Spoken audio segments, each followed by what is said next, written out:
Kasanuntong ata. Haanen ang kasapulan iti daniw, panggep ti dong-aw, sabong analapsat, ken ayat a makapennek. Ken ti biag nga inggana tagtag initlaeng. Magbalinto amin. Malipatan tayon to ti agdaniw panggep biag, ken amin abanag nga agnanayon.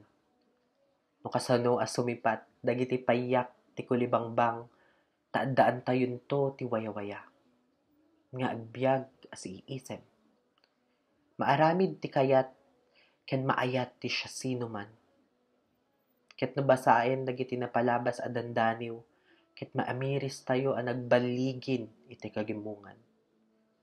Patingganton iti panagdandaniw ti arapaap, bagi tayon ti lubong ken biag. Si Bubukel. Paano kaya salin sa Filipino?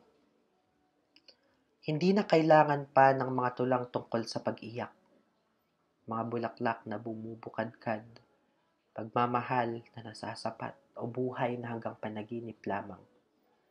Matutupad ang lahat. Makalilimutan natin ang tumula tungkol sa buhay. Sa lahat ng mga bagay-bagay. Kung paano dumampi at humampas ang mga pakpak ng mga gamo-gamo.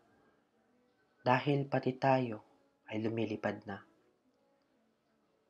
Mabubuhay ng may ngiti at kapanatagan, magagawa at mamamahal ang gusto at kung sino man.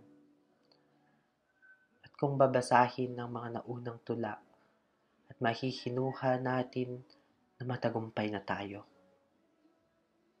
At matatapos ng mga pagtula tungkol sa mga pangarap. Sa atin na ang mundo at buhay, sa atin, buong buo.